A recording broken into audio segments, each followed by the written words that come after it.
A board game company old enough to have existed before the Civil War made a bet on video games, and the bet won so completely it sold out its entire first holiday production run.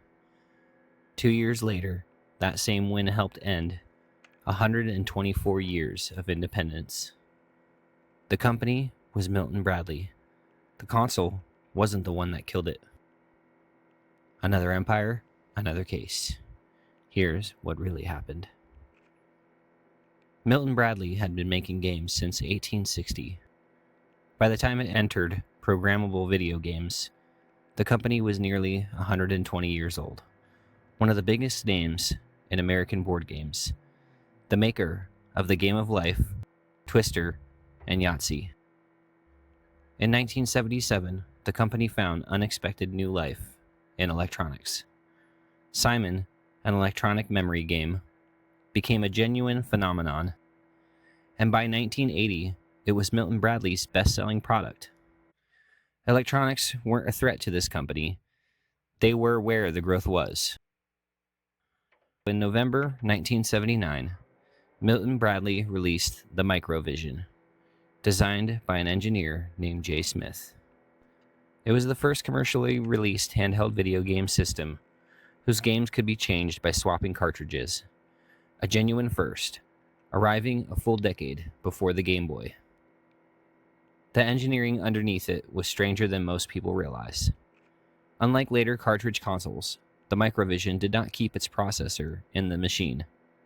Each cartridge carried its own processor and program, while the handheld itself only supplied the screen, controls, and power.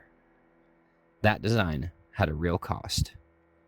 The processor sitting inside each cartridge was unusually exposed to static electricity, and Milton Bradley engineers later recalled failures serious enough to force production and design changes. Later histories commonly credit the Microvision with $15 million in first-year business, though the exact sourcing behind that number is unclear. What's not unclear is what happened next. A tiny 16 by 16 pixel screen, a thin game library, and no real third-party publishing ecosystem left it without the variety needed to sustain the platform. Milton Bradley discontinued it in 1981. The first bet had failed. Milton Bradley was about to make a much bigger one. Around 1982, Milton Bradley acquired General Consumer Electronics, the company behind a genuinely different kind of console called the Vectrex. Unlike anything else on the market, the Vectrex had its own built-in screen, using vector graphics instead of the standard raster displays every competitor relied on. The Vectrex launched in limited American test markets in late 1982, priced around $199, and the reception was real. Contemporary analysts had expected somewhere around 100,000 units sold that first season. Some later accounts placed that number as high as 147,000, though no fully audited figure has ever surfaced. Either way, it was strong enough that Milton Bradley moved to expand the console nationally in 1983. This wasn't a small side project anymore. This was Milton Bradley, one of the most established names in American toys, betting seriously that it could compete directly in home video games, backed by a product that critics and early buyers both seemed to genuinely like. The Vectrex had everything going for it. But then, 1983 happened to everyone at once. The video game crash of 1983 didn't spare Milton Bradley just because it was a board game company at heart. The national Vectrex expansion ran directly into a market that was oversaturated, unpredictable, and actively collapsing underneath every console maker at once. Milton Bradley's discontinued electronics operations generated somewhere in the neighborhood of $30 million in losses through this period.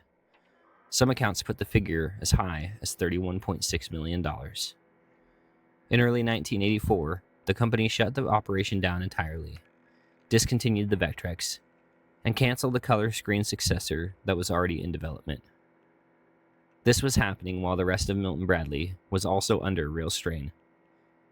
Traditional game sales had weakened, European operations were struggling, and a British conglomerate, Hanson Trust, had already made a hostile takeover attempt on the company.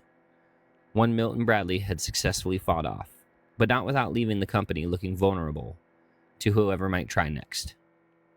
The Vectrex losses didn't sink Milton Bradley by themselves, but they landed at exactly the moment the company could least afford to look weak.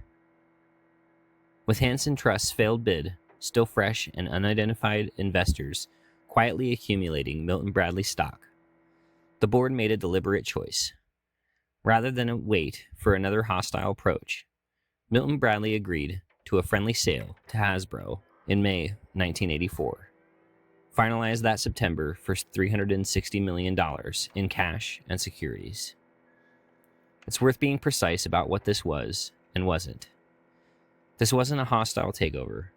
Milton Bradley had already survived one of those. This was a negotiated exit, chosen specifically to avoid facing a second one.